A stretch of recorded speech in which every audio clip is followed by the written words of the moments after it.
Good afternoon. My name is Ian Balcom, and I'm the Executive Vice President and Provost of the University of Virginia. And I'm delighted to welcome you to today's Democracy Dialogue on Free Speech at Universities. The Karsh Institute of Democracy and the Miller Center host democracy dialogues with the goal of strengthening democracy through civil dialogue and debate. We hope that this series will encourage the free sharing of beliefs and ideas, regardless of political leaning. The dialogues are made possible thanks to the generous support of the George and Judy Marcus Democracy Praxis Fund, Ingrid and David Hang, and James Murray. During today's dialogue, experts will take a close look at how free speech relates to academic freedom at universities. This is a fundamental issue for all of us. You'll soon hear from our moderator, Leslie Kendrick, who brings her remarkable expertise in First Amendment issues to her roles as teacher, scholar, and as advisor to the provost. Leslie, I cannot tell you how grateful I am for your wisdom and your counsel and your advice. We're also fortunate to have a special guest who will introduce our panelists and kick off today's discussion. It's my pleasure to introduce one of our undergraduates, Jared Cooper.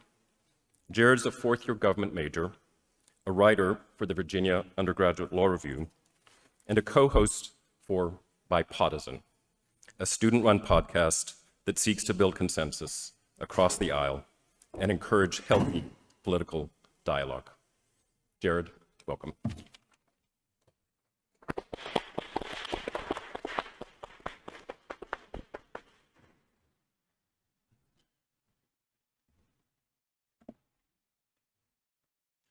Well, thank you, Provost Balcom, and good afternoon, everyone. The heart of this university has always been its unwavering commitment to freedom of expression and diversity of thought. This fundamental concept is a cornerstone, one that maintains that no single person or group alone possesses the solutions to the challenges of our time. Last year, I had the privilege to participate in the annual student oratory competition hosted by several organizations here on grounds. The question was, why does free speech matter at a public university? The words I wrote then still ring true now. In a country where it often seems we have confused arguing with understanding and rhetoric with reality, a simple truth remains. We cannot tackle the issues of today unless people begin to respectfully disagree. Each time an idea is challenged, it becomes stronger after scrutiny. Universities must remain a place where ideas can be challenged, deliberated, and understood. There must be a forum where opinions can be shared without the threat of violent escalation.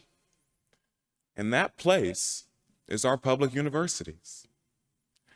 Today, our panel will shed light on the state of free speech in our universities. They will not always agree, and we thank them for that. They will disagree when necessary.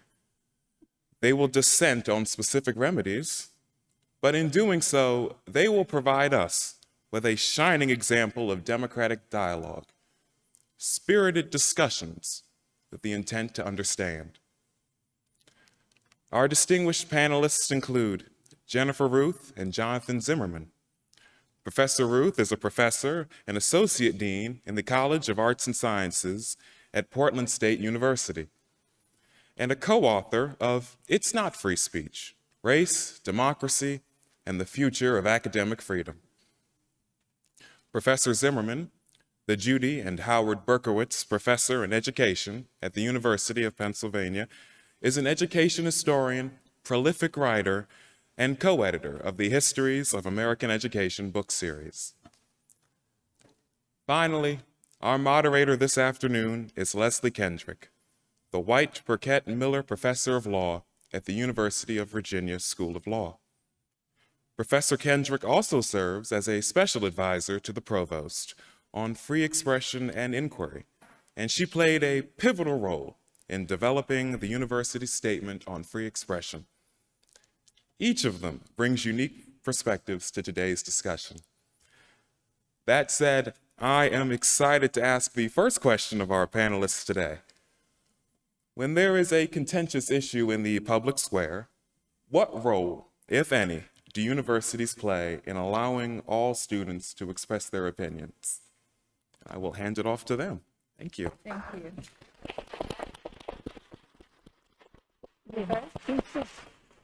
Thank you, Jared. That was lovely. Thank you, everyone, for being here. Thank you, everyone who organized it. It's wonderful. Forgive me if I have some notes because I come from Portland, Oregon, flew cross country, and then graded a stack of undergraduate papers. So I'm a little bit, I need my notes. I'm in the School of Film, an associate dean as well. And in the School of Film, I teach a lot of Eastern European and East Asian film. So I was just grading papers on this wonderful film, Paweł Pawlikowski's 2013 film, Ida. So that's been in my head, so I need these notes to remind me of why I'm here. Okay, so contentious issues. We'll just jump right in, right, Jared? Thank you. First of all, I would just say that universities have an obligation to provide a safe environment, by which I mean physically safe, where students can hold rallies, protest, organize teach-ins, draft petitions, make demands on administration that may or may not then be met, and so on. What they should not do, what universities should not do when there's a contentious issue, is discourage these expressive activities, and certainly not threaten punishment of any kind for anything that doesn't rise to the level of threats of violence, sustained disruption of classes and events, or hate speech. And I think we might end up talking, if we have time, talking about hate speech. That's obviously how do you define that?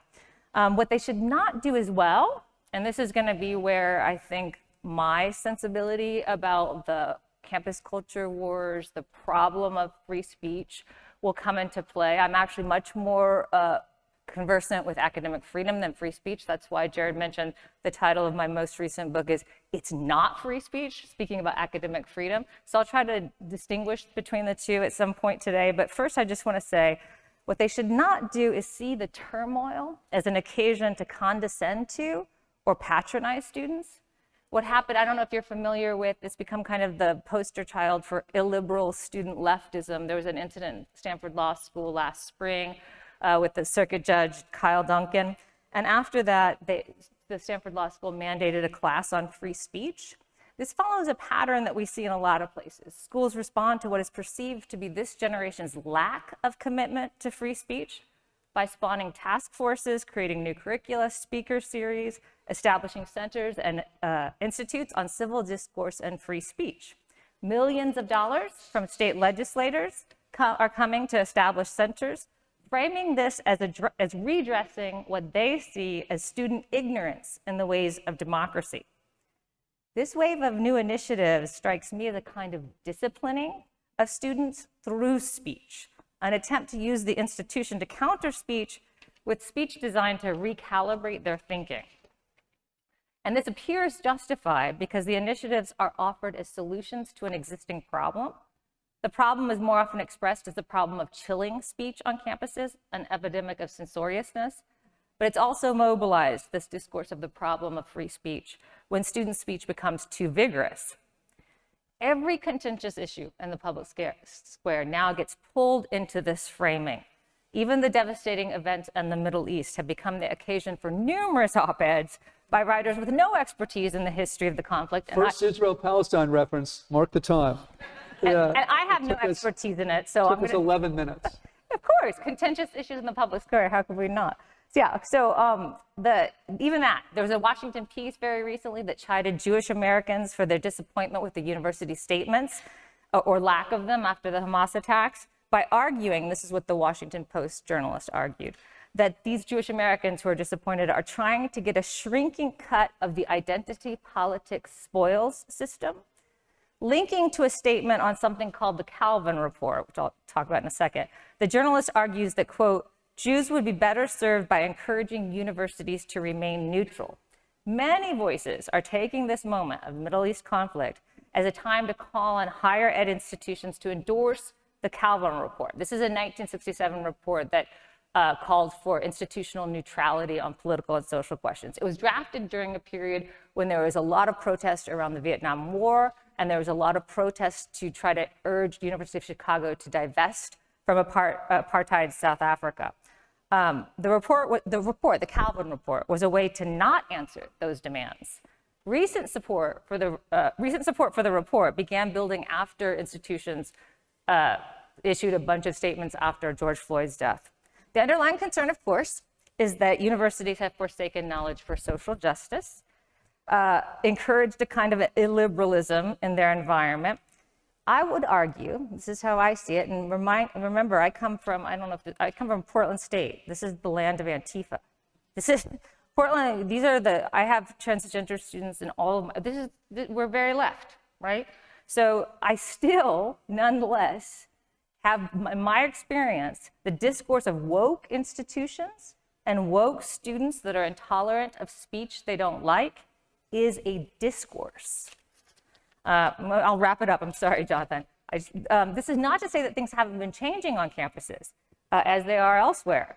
But another way to look at this is campus tensions, not a crisis, but tensions. There have been some gains of the rights of people to have their history told, express their gender and sexual identities, have those respected. And these gains have led to a renegotiation of speech norms, which is not the same thing as a problem of free speech. It's a renegotiation of speech norms. It's happened in our history many times. What is relatively new, and I'll stop because I don't mean to soapbox, but what is relatively new is the money that's gone into this. There's a number of books right now, Isaac Kamola and Ralph Wilson, Free Speech and Coke Money, The Manufacture of the Campus Culture War, Nancy McLean, Democracy in Chains, Brad Vivian, Campus Misinformation. But there's been a lot of research that's come out in the last few years about all the money that's gone into the think tanks and the fellowships and the centers and the institutes and the journalists at the Atlantic, Connor Friedersdorf, other people, to focus on little incidents in campuses and build them up into huge speech wars. My larger point is just that we cannot see this, we can't condescend to students right now that they don't understand democracy. Democracy right now is a place of struggle. It is messy. So the idea that they need to have mandatory curriculum on civics, I'm not sure that's the answer. Wow. Well, first of all, let me just say, I'm really shocked to hear that the faculty and students at Portland State are on the political left. That just knocked me over. Yeah. Thank you to Jennifer for those fascinating comments, and thank you most of all for coming here and for inviting me. I mean, I'm having sort of an out-of-body experience. Like, what am I doing here speaking at the Rotunda about free speech? I mean, also, could you have ordered a nicer day? I mean, yeah, it is otherworldly, and I feel incredibly lucky to be here. I agree with most of what Jennifer said, but not all. And I think that I'm going to keep my comments short because I want to get to the other questions, and I also, most of all, want to hear from you. I do think that there's something different about our moment, which is troubling. Jennifer's right that there's been a renegotiation of these norms. But I am troubled by one part of them, which is what I call the psychologizing of politics, which I think has been a dominant strain on our campuses and relatively new in a historical frame over the past 20, 30 years. And by psychologizing politics, what I mean is, if you disagree with me, you don't necessarily say I disagree with you for the following reasons or facts. You say that I harmed you, that I triggered you, I microaggressed you. This is a relatively new language, and I think for free speech it is a problem because it's a cul-de-sac.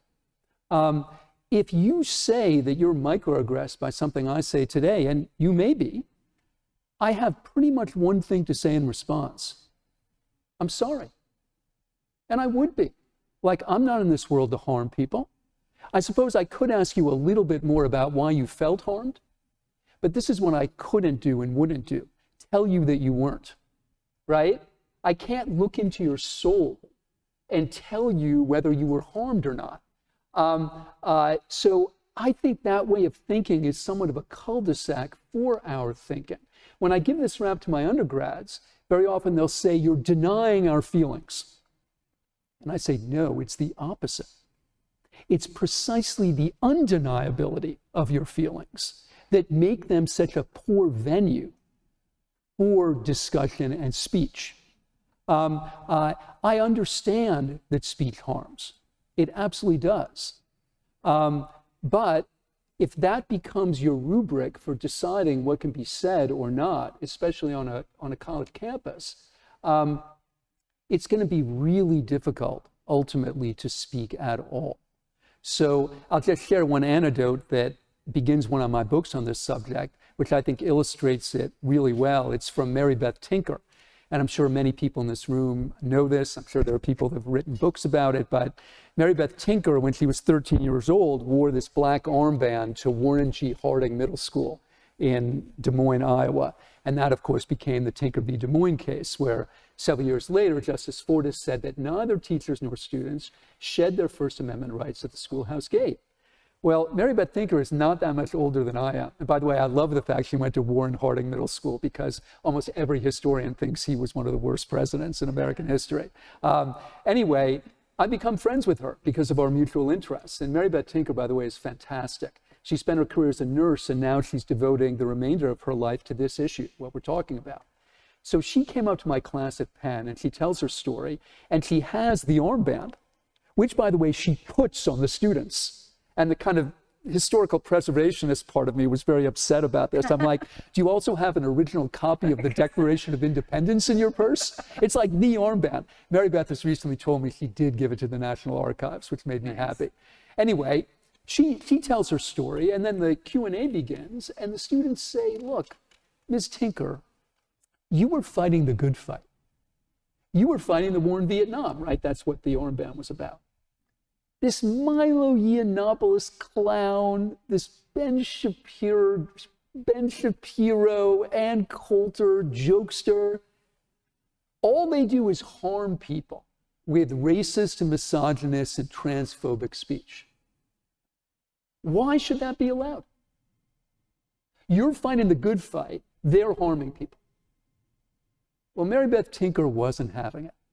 And this is what she said. She said, look, at Warren G. Harding Middle School, there were students who had dads and uncles that were fighting and dying in Southeast Asia.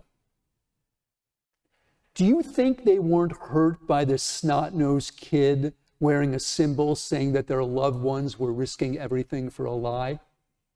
You don't think that hurt them? If that's what you think, you're not thinking enough. Of course it hurt them. It absolutely did. That was the point. Speech hurts. But once you decide that you're going to try to prevent the hurt, we're going to have a really hard time speaking at all. Well, thank you to you both, and welcome everyone. I'm excited to be here to continue this conversation with Jennifer and John. I did want to say thank you to Ian Baucom and Jared Cooper for their wonderful introductions, and to the Miller Center and Kelsey Millay in particular for all of the preparations, the Karsh Institute for all their preparations, and really to everyone around the university who's made this event possible and has worked to make it so.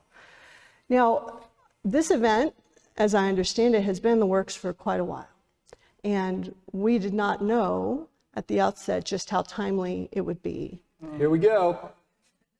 No, actually, I might be going in an unexpected direction.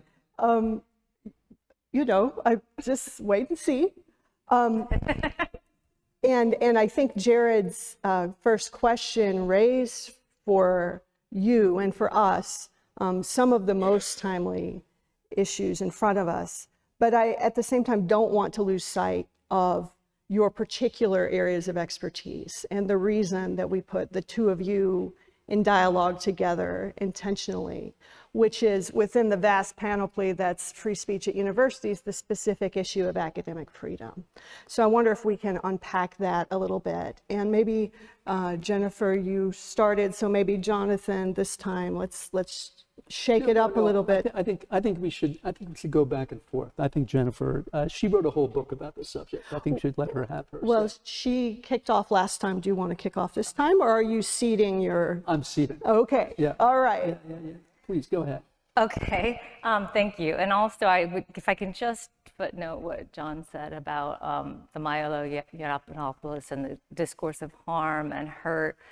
For me, it's exaggerated. Part of the problem is that these provocateurs were, in part, getting funded to create precisely the crisis of free speech on our campus that now we all seem to agree is occurring.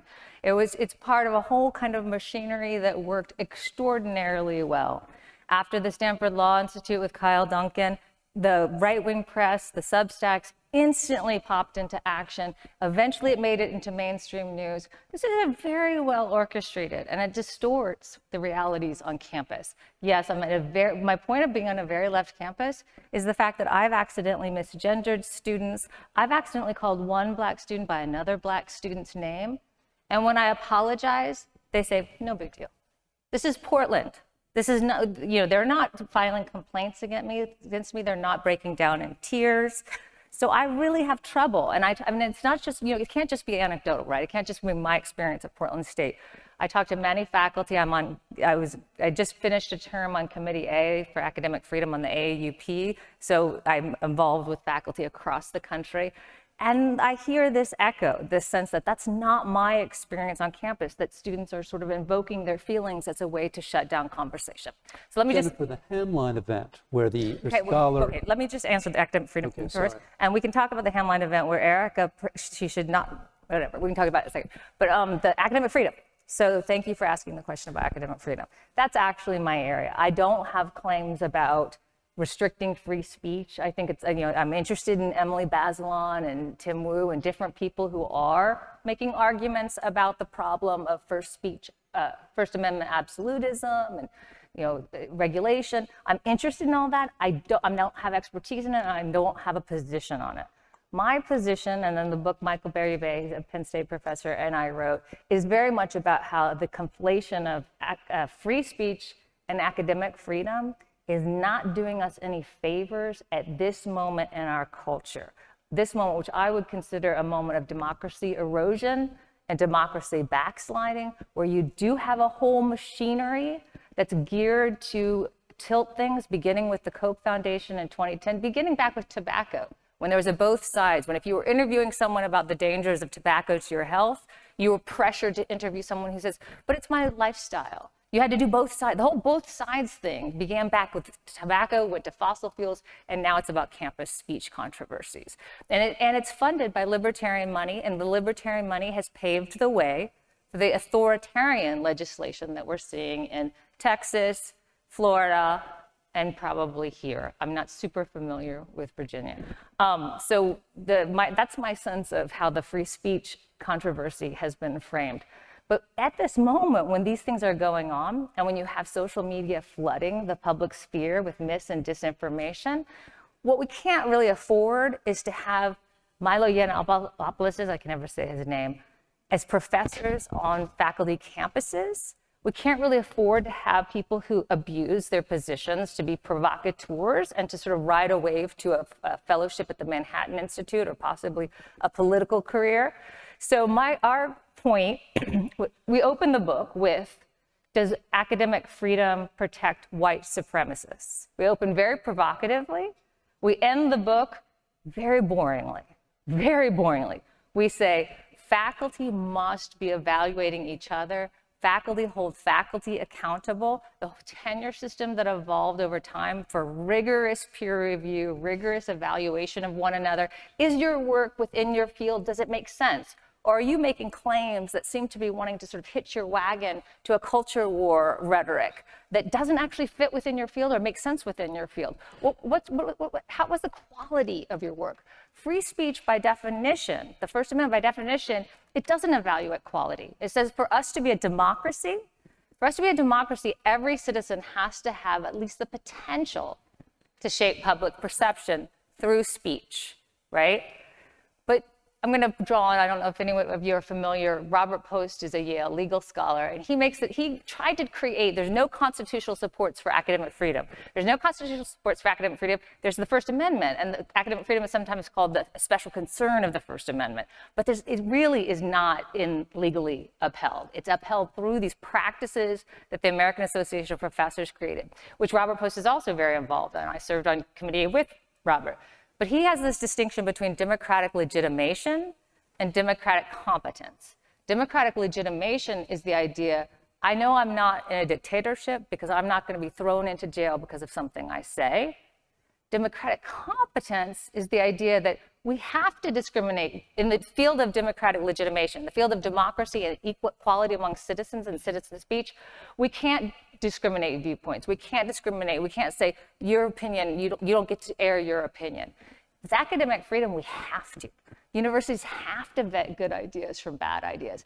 We have to create knowledge that then there's some reliability. In the world of misinformation and disinformation, the processes that we've built up since 1915, the American Association of University Professors, that came into being, and I might mention how later, I don't want to go on and on, but it built all these practices for us to kind of keep track of each other and make sure that we're actually contributing to the common good and to production of knowledge.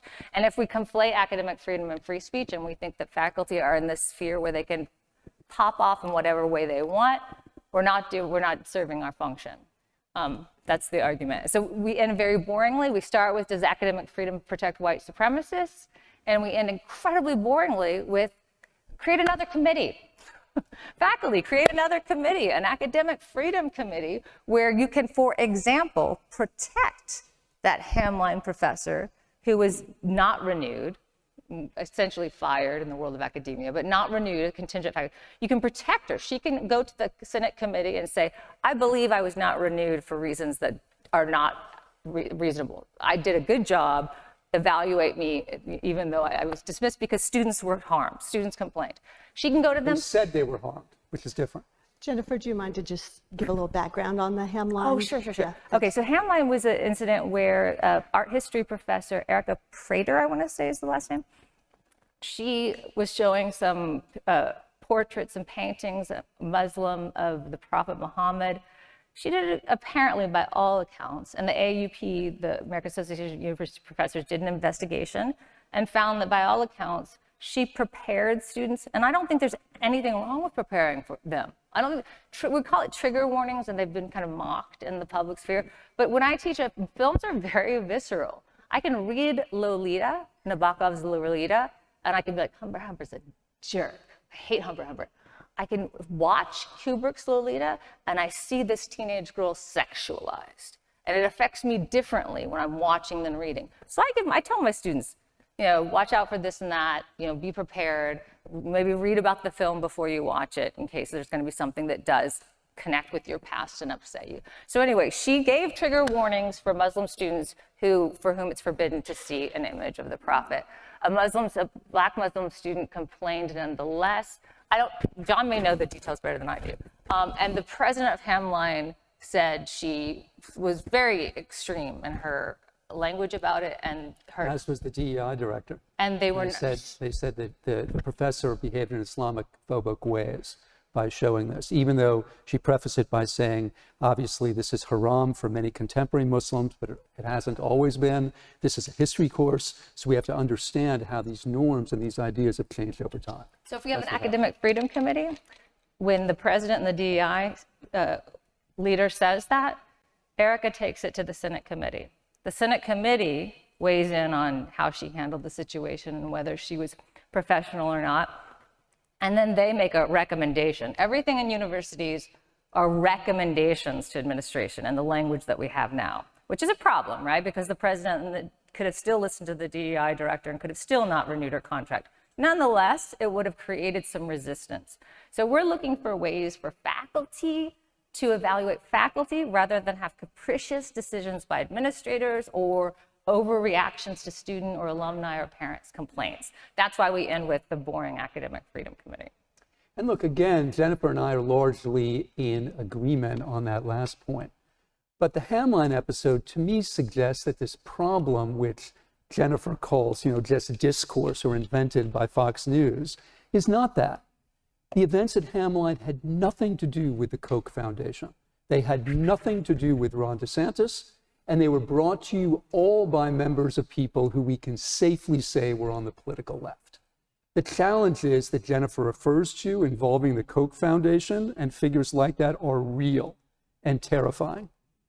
But we have to avoid what Roy Teixeira calls the Fox News fallacy. And the Fox News fallacy goes like this: if it's on Fox News, it must be wrong. There are a lot of things on Fox News that are wrong. There really are. But not everything, right? And when they reported about the Hamline incident, which we're discussing here, they correctly reported that it was brought to you by members of the political left. Each and every one of them. So we do have a problem. Jennifer's right. But if we frame that problem in partisan terms, the other side's doing a culture war and we're not, you know what that is? That's fueling the culture war, in my view. The only way the culture war settles, the only way we move beyond it, is if we're honest enough to admit that we all have perpetuated it in different ways. Look at something like book ban. Book banning is an enormous and terrible problem in this country right now. It is appalling. As a citizen and an educator, the idea that students and their families wouldn't have access to certain texts because perhaps one parent objected to that text, pasting in the complaint from some national organization, that is un-American. I can't put it any other way. But if that's the way you feel, if you were appalled by that, where were you when all the English departments were dropping The Adventures of Huckleberry Finn? Where were you? Where were you? And that book banning was not brought to you by the Republicans. That was brought to you by people firmly in my political aisle. Look, I don't live in Portland. I have Portland politics. I'm sure this is going to surprise you. Like my dad was in the Peace Corps. I was in the Peace Corps. I'm Jewish. I have a PhD. I'm a liberal Democrat. I'm sure just knock you over with a feather. Right? But I think those of us on the left have to be honest about this question. I'm not equating those two episodes because the current book banning thing goes radically beyond Huck Finn and, To Kill a Mockingbird. But the reason Huck Finn and To Kill a Mockingbird are not taught in most English classes anymore is because of Democrats. It's not because of Republicans. And it seems to me that if we pretend that there's just one side to this culture war, we're actually fueling it. I have lots of questions that we could continue with, but also I see, Jennifer, the indications that you might film. I have a very expressive, dramatic. You might want arts. a dialogue, and we're here for a dialogue. So please, at some point, we'll move to the next question, but go right ahead. I guess I have a lot of trouble with that framing because we're scholars, right? We have to historicize this a little bit. And the Ron DeSantis doesn't come out of nowhere. He comes out of the production of this whole controversy that has been fueled by right-wing money. That's one point. The other point is that it's not Democrats who are saying, maybe I'll teach Beloved instead of Huck Finn. It's not Democrats, it's literature professors. When we hire literature professors, we don't ask, are you Democrat or Republican? They're all Democrats. Is that, I mean, why is that? right. Why is that? Good question. Because you don't make a lot of money. You don't make a lot of money. And also, that's not even true. I am at Portland State, and I served for 3 years as my union's VP of Academic Freedom and Grievances. And I met lots of different faculty who had trouble with each other. So what would happen is that your faculty they don't trust the administration at all. So they come to the union and they say, my colleague is making my life miserable. Please help me with this. Among faculty, there is a lot of disagreement. In the philosophy department, there's libertarians, there's Hayekians, there's all kinds of things. In the literature department, it's true too. There is quite a range. We maybe tilt a little bit more left from the humanities perspective. We're not interested in free markets. But we're not talking about who's elected and who you voted for. And we're not saying we can't teach Huck Finn. We are not saying that. If Huck Finn started to be taught less and less, because other things start to become more interesting, For example, different departments all over the country began to say, must we have a 2-credit Renaissance Lit Shakespeare requirement? Is that really necessary? If they began to discuss, maybe we could work in some more contemporary literature or international literature, is that so wrong?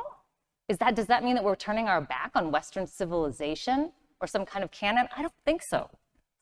So you've heard it right here, friends, right?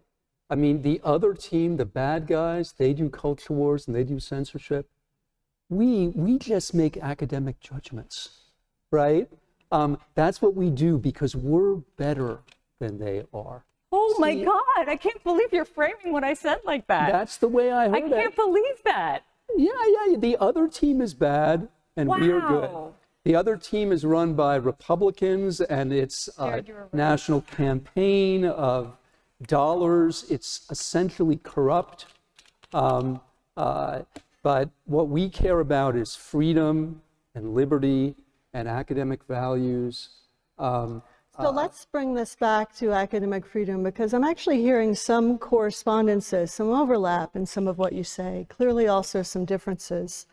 But I imagine that in regard to academic freedom, it sounds as though both of you think that there should be a kind of wide discretion for professors in teaching their subject to consider the best way to do that without interference from, first and foremost, the government, if you're talking about a state university, or trends and fashions and that sort of thing. And I want to ask about how did we get to this point? Could we talk a little bit about key historical moments that you think are important specifically to the formation of ideals about academic freedom? And I wonder, John, if we can start with you. And then Sure. I mean, being the historian, I will go first this time. Since I'm a Z, I always am used to going second. It's what I do. Jennifer mentioned the AAUP report in 1915, and there's another one in 1940 that are kind of foundational for this. And the dates are important because they refer to the First World War and the Second World War. Obviously, we're not in the First World War yet. It had begun. We would get in 1917 for the first one. And ditto for the 1941, right? The war had begun, but we don't come in until 1941. But both of those wars, and in the case of World War II, the ensuing Cold War, were tremendous crises for academic freedom. During the First World War, there were several well-known, extremely prominent academicians who lost their jobs because they refused to support the war. And then the same thing would happen during the Second World War and indeed what we call the McCarthy period. There's a lot of myth-making about the McCarthy period. To this day, we imagine that the academic freedom strictures that we made actually protected dissent. They did not. They did not. These ideas were observed in the breach. And one of the books that I wrote was about college teaching, the history of college teaching during this time. And, reading the accounts of professors who were teaching during the 1950s in this country was deeply chilling because, a lot of them, for example, refused to teach about Karl Marx. And it's pretty hard to understand the history of the modern West without thinking about Karl Marx. But they couldn't because they didn't know how it might be twisted, not just by students or colleagues or administrators, but by spies, by people who came into the classroom just to report on what you were doing and telling some very bad actors about it later. That for me, I keep coming back to that history. And especially the history of fear, the fear that both faculty and students had about even exploring certain subjects, let alone saying what they thought about those subjects, because they didn't know who was listening and they didn't know what would happen to them. So it strikes me that, we can disagree, and I'm sure we will, about the sources of the fear, the causes of it, the consequences of it, but I do think that we're living in a very scary moment again. I think the fears are different, but I think there's a huge amount of evidence that lots and lots of people are afraid to say what they think. I think if you're 19, it's an incredibly hard moment. I don't know about you, but when I was 19, I really cared about what other 19-year-olds thought, especially about me.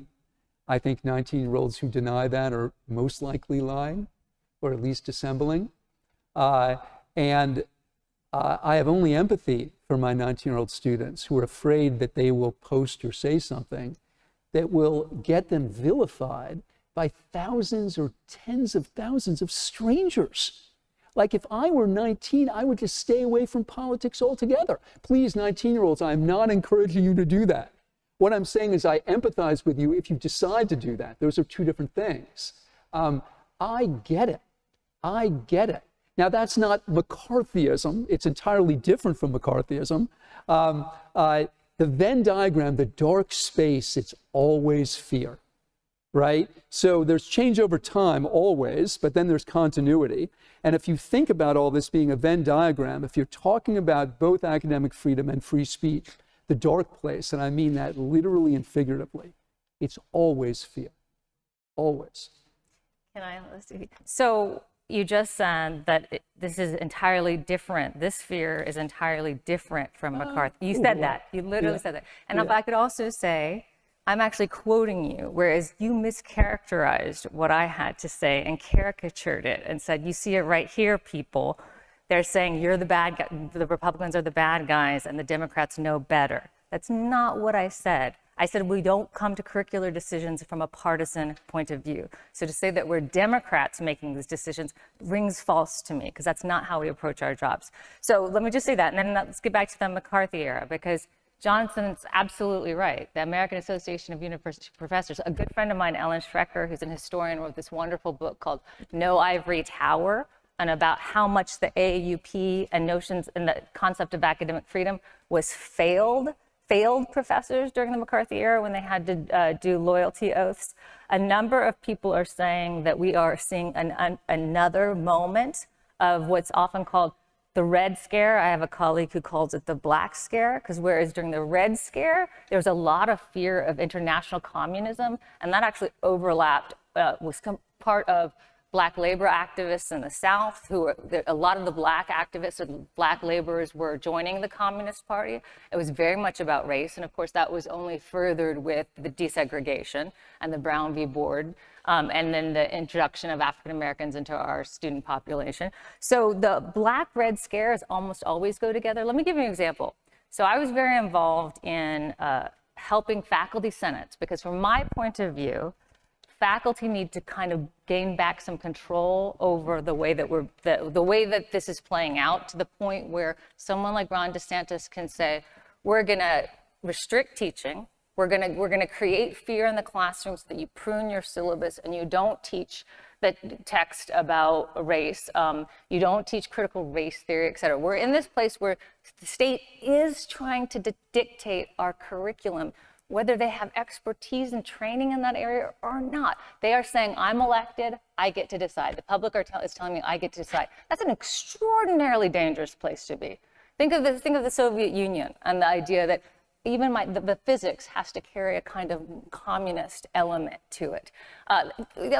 Many people died because expertise was not valued or it wasn't organized in the way, it was organized ideologically.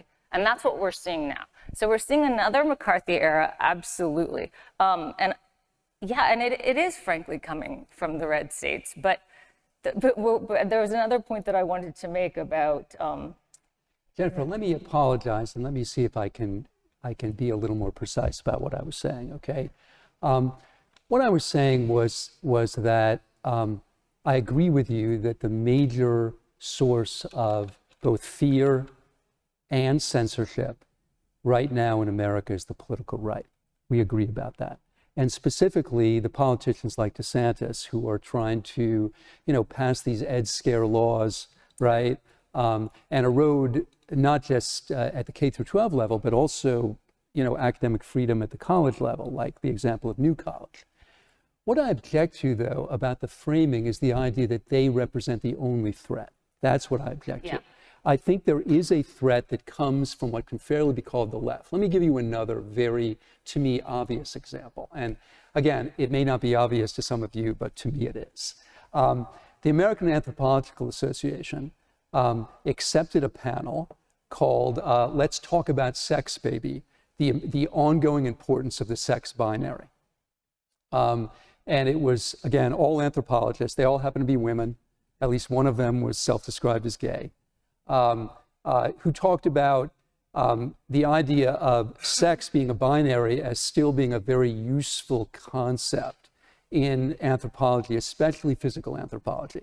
So one of the anthropologists was somebody who studies skeletons, and she's saying, look, we need that idea.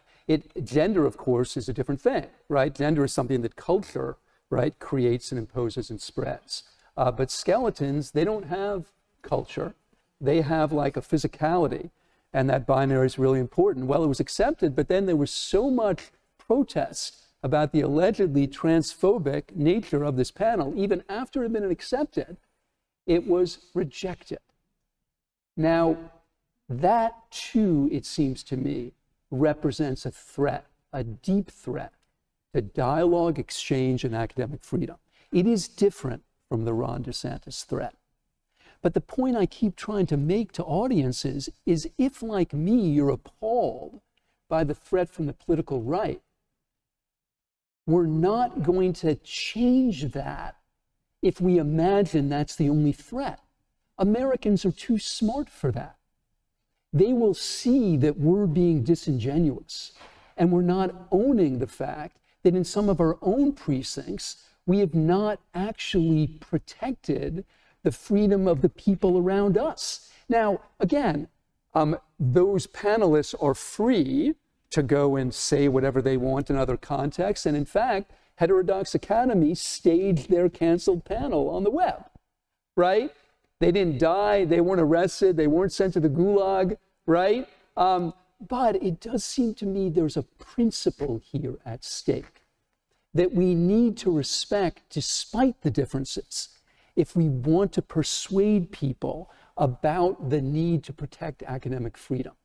Once we code it as simply something that Ron DeSantis erodes, even though he does, we're done. It won't work. It's not honest. Who's the we there? We're done. We in the professoriate, because academic freedom is under threat, right? Yeah. And so the question is, how do you rebut that threat? And my answer is not by imagining that it only has one source. That's my answer. Not by imagining that. It is, Jennifer is right, it is the most dangerous source. It is the most urgent and scary source. It is not the only one. Jennifer, do you want to take a moment to reframe and then we'll move? Yeah, and actually I remember I lost my train of thought, as I knew I would earlier when Jonathan started talking. But I wanted to explain about the black and the red scare. So I was involved in faculty senates passing resolutions to defend against this kind of violation of academic freedom, because the attack on critical race theory, it disproportionately, of course, affects scholars who come out of Black studies, Africana studies departments, gender studies faculty, but it's a direct threat to all faculty and our ability to hire who we want, to figure out what kind of curriculum we want, et cetera. So a couple of us in the African American Policy Forum thought that it would be useful for faculty senates to have some kind of statement in this, and to call on their provosts and presidents to stand behind academic freedom during this, the height of the anti-CRT, the caricaturing of CRT. I think we're all familiar now with the fact that Chris Rufo brazenly said, the problem is that he succeeded, brazenly said in a tweet, I'm going to empty critical race theory of its meaning and fill it with everything that scares white Americans. He literally said that. And yet when we all acknowledged it, and yet he still succeeded in doing that, right? So anyway, we were passing Senate resolutions in over like 90 institutions across the country. It got very little media attention because it's not a student freaking out about cultural appropriation. It's not a student freaking out about being misgendered. It got very little media attention, but faculty senates across the country passed this resolution. When UT Austin passed this resolution, and I actually was invited because I had worked with the Academic Freedom Committee there to get the resolution going. I was invited to be there by Zoom, that was during COVID. So I watched the Senate discussion, and it was fascinating when they said, we want to propose defending teaching about race, gender, racial justice, et cetera, as part of academic freedom. And we want our president and provost to stand for that. When the Senate discussed it, there was one guy who later went on to sue, he's one of these, he was an accountant. He's an accountant who sued Texas A&M because he said he didn't get the job because of affirmative action. Or he's a known sort of person who's engaging in these activities on purpose and sort of organizing his life around them. One guy, he literally spoke against the resolution for 5 minutes. Everybody else was having a dialogue. Everybody else, there was a biologist who said, you know, I didn't think I really had a dog in this fight of critical race theory, but now I'm realizing that I do reproductive stuff, and if I can't research of Planned Parenthood, that's going to affect my teaching. Another person who talks about chemicals in the air and climate change. This is, you know, we don't stand up for ourselves now. It's going to spread all over. Well, this one guy, Richard Lowry, he videos himself on Zoom, sends his little clip talking about critical race theory. It was a performance within an actual Senate discussion, right? The resolution passed. He sends it to Fox News. Tucker Carlson puts it on. The next 2 or 3 days later, the Lieutenant Governor of Texas, Dan Patrick, he holds a press conference and he says, I'm going to abolish tenure. I'm going to revoke it for everyone who teaches critical race theory. And he calls the faculty senate loony Marxists. I just find that really fascinating, right? Because the black scare, the red scare, they're literally speaking up for critical race theory, and he's calling them loony Marxists. It's this rhetoric that is so dangerous. The other thing that I would just want to mention is the idea about students being afraid. Yeah, they are, because this is a tense moment. There is a moment where things have gotten really pitched, and there's a lot of self-consciousness. There's a lot of my students, you know, defaulting to they. I'm trying to, I don't know what it's like at UVA, but I'm trying to default to use they for everybody instead of he or she. So students are getting the hang of that, and it can be a little bit tricky. But the surveys, you have to look closer. You can't just take the headlines. The press has a big incentive of sensationalizing all of this. And it's not, and I'm not saying that there's no problems and there's no incident. The Hamline art historian should not have been not renewed. That was absolutely wrong. No question about it. And I'm also not saying it's not tense on campuses. It can be and often is. But what I'm saying is that it's been sensationalized. And if you look at the surveys that say that students are afraid to speak, they've been asked by FIRE questions like, would you say that Black lives, they've been asked extraordinarily provocative questions. Do you feel like you could say in the classroom that Black Lives Matter is really about white lives not mattering? They're asked, if you actually read the surveys that students have answered, when they say, no, I would not feel comfortable saying that. That doesn't mean, so it's really a manipulated whole discourse that's in the mainstream media that has gotten picked up and being perceived as this massive problem. It's not easy, it's difficult. Palestine, what's often called the third rail of academia. You know, we can stand up for race, we can stand up for all these kinds of things. The Israel-Palestine thing is considered the third rail, and it broke the AAUP around the Stephen Salaita moment. It broke the AAUP. It just fractured it. The boycott, divest movement broke the AAUP. So it's not easy. It's not easy, but we have to continue to historicize, contextualize, continue to speak, not sensationalize. Great. So I want to get us to audience questions in a moment. But I've been hearing from both of you, again, some overlap that I wonder if you could take 30 seconds to, 30 seconds to define. So it's that I hear both of you arguing for a robust academic freedom for faculty within their area of expertise. I hear both of you saying that certain types of opinions, people's political views, their closely held private beliefs should not be relevant to whether you said this is not how we're deciding who to hire, and I think you would agree. But I have a feeling that you draw the lines a little differently about what faculty have either academic freedom to say or kind of free speech rights as a private citizen to say. Maybe you want to think of that as academic freedom. I wonder if just 30 seconds on where that line is. The question isn't so much about the line, but who gets to draw it. So who has the authority to decide what you can say and what you can't say? And that's what academic freedom is. It says the politician, the dictator, the alumni, the donor who's got loads of money, the board of trustees, boards have enormous power in the way that our bylaws are written, but it would violate academic freedom nonetheless. There's a lot of uneven and contradictory aspects about university governance. It would violate academic freedom for them to try to decide where to draw the line. So the question about where you draw the line, it has to be your peers. So for example, we talk about Amy Wax and a couple of people. We wouldn't, and I'm sure people— First Amy Wax reference. Well, to keep it to 30 seconds, Okay, yeah, so that example will be on the table, but let's maybe get the, Okay. yep. Yeah, look, we have to give people an extraordinarily wide berth. We really do. But we're at a moment now, it seems to me, where everybody is contradicting themselves. So, you know, on my campus, I heard lots of people on the left say, you know, we have to rein in hate speech and all this terrible rhetoric that's coming from people like Amy Wax. Now, like they're all talking about the need for free speech for somebody who says, from the river to the sea, or glory to our resistance fighters. Now, I'm not saying that's hate speech. I'm saying that a lot of people construe it as such. And if you're the sort of person who was walking around campus talking about the need to expel hate speech, now you're getting hoisted on your own petard. All right? On the right, it's exactly the same thing, right?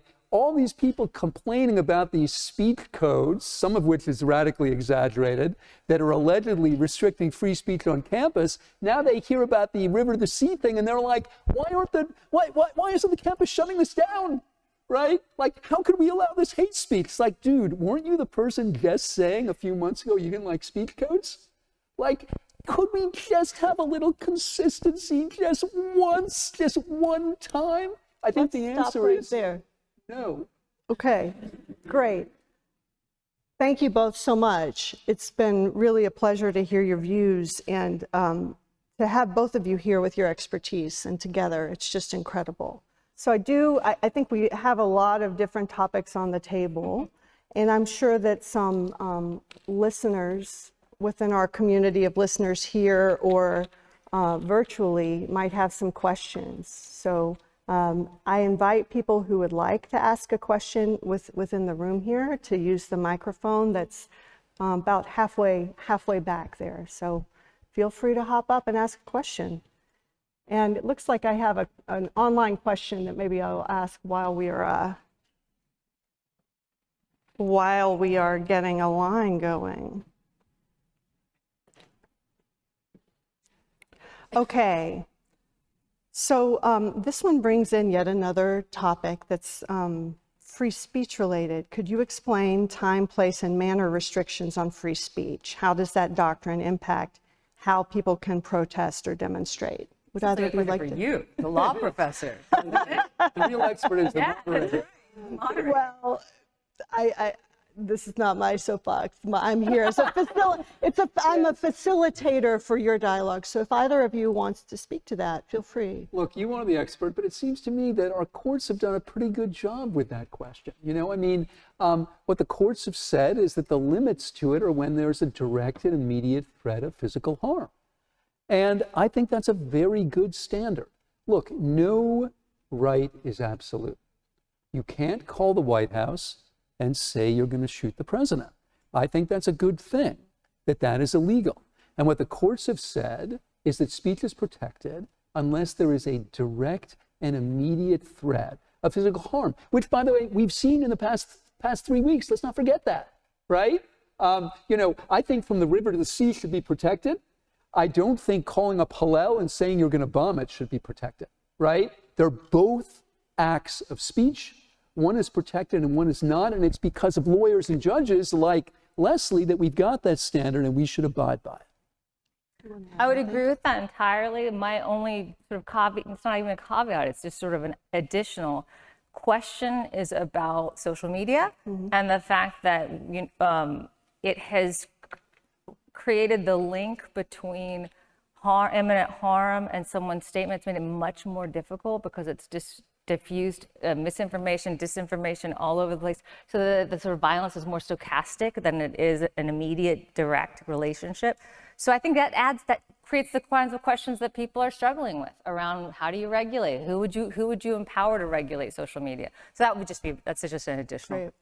And, you know, time, place, manner restrictions, these are things that are content neutral. They're not in regard to the content of the speech. It's instead, these places are open at this time, amplified sound, yes or no, these types of questions. Both universities and governments generally utilize those quite a bit, mostly to facilitate all of the competing uses of their space, classrooms, studying, speaking events, and so forth. Let's get a question from inside the room. Go right ahead. I'm curious about anonymous speech. Specifically, what do you think is your approach towards disseminating videos taken during campus protests that do not blur participants' faces? And relatedly, what is your approach towards the wearing of face covers during said protests? And does it differentiate between the covering type, e.g. a white hood versus a Palestinian kafia? You know, I think the microphone distorted your voice. You might be better off just speaking it, because I had a lot of trouble. Yeah. Thomas Jefferson didn't need a microphone. Okay, anonymous speech. For dissemination of videos taken during campus protests that do not blur participants' faces, and relatedly, what is your approach towards the wearing of face covers during said protests? And does it differentiate between the type of face covering, e.g. a white hood versus a Palestinian kafia? Again, question for the lawyer. I like the way it's framed, though, or the way it's been set up. But So let's stipulate that generally speaking, the First Amendment protects people filming events that are occurring in public places, in public, and also allows content neutral regulations of things like masks, although that has been a changing and evolving area recently because of the pandemic, which saw lots of states lift what had been long existing masking rules. All right, so there's some background there that states are generally permitted to make rules about masks if they do it in a content neutral way, and generally speaking, the First Amendment forbids, you know, prohibitions on people recording activities that are happening in a public place. Maybe normatively, you know, there are additional elements here, distribution of film that may have been properly taken, wide distribution on social media, and differences in terms of the types of coverings, if we're talking about face coverings. Do you have anything from a normative perspective about how you think that should be handled? Or maybe you think the sort of underlying premises of the law are mistaken. You have any thoughts there? it's really not something that I understand, looked into enough to have a strong opinion about. I'm just glad I don't have to make those decisions. You know, I mean, this is an extraordinarily hard time to be a university administrator. I have only empathy. Yeah, really hard. Yeah. Let's take another question in the room. Hi, there you go. Hi, my name is Walter Smith. I'm a triple alumnus, a past parent, and a current parent. And I'm triggered by what you all said. I'm glad you're talking about it. I think that's very healthy. And well, those are my, because everything was, my goodness, Fox News and the conspiracy theories and all the, I don't trust any of those news sources. So my question is, I agree on academic freedom. And the reason I stated my name, I'm against the masking. There was a law. It's the anti-Klan laws. They're there. We should be able to speak and say things that you might find offensive and disagree with and not have to hide our faces. So also the academic freedom. I agree on academic freedom, but it didn't just come out of nowhere, that this pushback. And so does academic freedom, is it an absolute right, or are there some responsibilities? for you to have the academic freedom. And I think that is kind of what's generating some of this. To me, the most obvious was the compelled speech of DEI statements. And the people in the academy did not raise their hand and go, hey, you can't do that to me. You're forcing me to think in a certain way. So I'm just, is it an absolute right, or do you guys have some responsibility to play it fair and earn your freedom? So I can answer that one, I think, because it's not an absolute right by any means. There's all kinds of ways in which we can get fired, professional codes of conduct, neglect of classes, etc. The other thing is that it's actually, there's a reason why the 1915 Declaration and the 1940 Statement that both Jonathan and I have referred to from the American Association of Professors, which is really the first definitions of academic freedom. There's a reason why their title is Academic Freedom and Tenure, or Principles of Academic Freedom and Tenure, because it really is, it's a pragmatic, it's a material question, actually. It's not a philosophical question. It's a material question of, do I have job security such that if I do something that it calls my fitness, my ability, my competence into question, and we do have responsibility. So actually, if I can just put a pin in that and come right back, we are not, in the AAUP says in the statements, you're not supposed to bring, you can't walk into a classroom on First Amendment law and talk about astronomy, right? You can't constantly bring in irrelevant stuff. It has to be relevant. There's all kinds of rules and rights and responsibilities, right? Responsibilities. But so the fact is, if you do something that raises questions about how you're conducting your professorial tasks, who has the authority to decide whether you've crossed a line or not? So if you do not have academic freedom, it quite literally means you don't have a contractual right to a jury of your peers. That's literally what it means. It means that a supervisor, the department chair, because Erica Prater was a contingent faculty, an adjunct faculty, she hadn't been through the promotion and tenure process. There was no commitment on the university's part to her. She wasn't getting paid a decent salary. She didn't have an office probably. Because there was no commitment to her, the department chair could just say, you're causing a headache. This incident is a problem. The DEI person is mad at me. The president's mad at me. You're gone. If that person had had tenure, it would have been a different story. Academic freedom is the right, a contractual right to have your disciplinary peers. Other art historians say what she did was right or wrong. So there's loads of responsibilities that go into it. It's not just a philosophical concept. It's actually a practical, material way that we organize the profession. I agree with all of that, especially the part about adjuncts, which I think is probably the most important thing, right? And the thing our students know the least about, because like when I was 19, I didn't know if my professor was an adjunct or not. Like I didn't really care. And it was also a very primitive time. There was no such thing as Google. You know, it was before human beings walked erect, you know, we still had like gills and stuff, you know, but that's an enormous crisis. Because, you know, if like Erica Prater, you don't have the protections of tenure, they can you at any point. I do want to say, however, that I read the gentleman's question a little bit differently and maybe incorrectly, asking what our responsibility was, because it seems to me that our responsibility is to acknowledge the places where perhaps we've made the problem worse as professors. And I believe the DEI statements are in that category.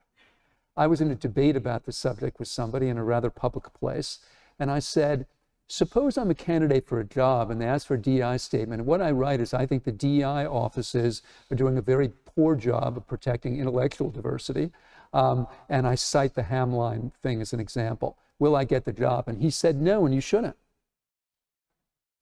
Well, what does that tell you? I mean, this was one man talking, right? But to me, of course, it proved my point. That's always what we think, right?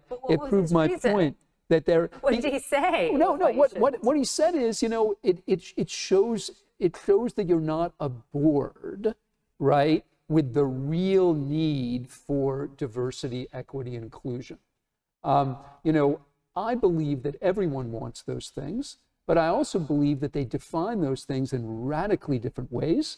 And I think, as per the Hamline example, a lot of the things that DEI offices have done should be subjected to deep critique.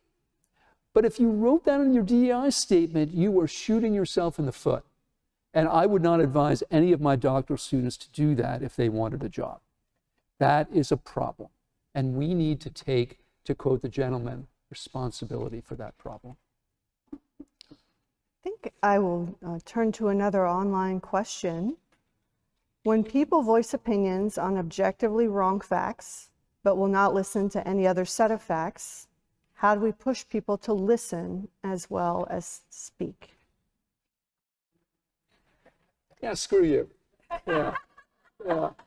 I mean, this is the heart of the problem, right? Right? Is that we're not teaching people to do that. We're teaching them to hate on people they disagree with. I don't think we're teaching right? that. Well, where does I it don't know come from anyone then? who's teaching that. How does it happen? It's just in the ether? Just suddenly people start hating on Well, each I other? think I kind of referred to where it comes from. It comes from the creation of a kind of both sidesism that serves a lot of interests, beginning with tobacco, beginning with fossil fuel. It comes, Dan Patrick, I'm going to go back to Dan Patrick, the lieutenant governor, who said, I'm going to abolish tenure. He didn't really want to abolish tenure. He did abolish DEI. They did get through the legislature abolishing DEI. He did not abolish tenure.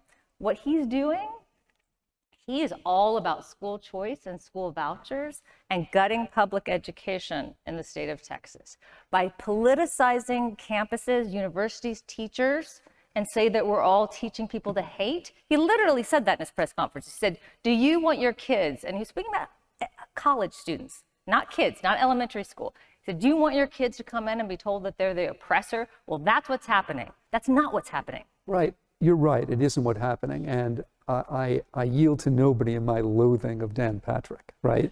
But that also wasn't all I was talking about. Look, well before there was Dan Patrick, or well before he was lieutenant governor, well before there was the Koch Foundation, or the Koch Foundation as you know it, there was Bill Bishop. And Bill Bishop wrote a book called The Big Sort. It's now probably 15, 20 years old. So it predates a lot of the things Jennifer's talking about. And what he does is he just has a couple interesting graphs comparing the 70s and the early aughts, like the mid-2000s. And here's what he asks. Do you have a friend of a different political party? Have you ever dated somebody of a different political party? If you're a parent, would you be okay with your kid dating somebody of a political party? Do you have a neighbor of a different political party? And friends, the line, it's straight down. It is a vector, baby, and vectors have strength and direction. It goes from the 70s just like that. Well before all this stuff we're talking about. That's what I'm talking about. I'm talking about a society where people are taught, and they are taught in all kinds of ways, not just at universities, everywhere, to imagine people that disagree with them not just as adversaries, but as evil. Watch Fox and watch MSNBC.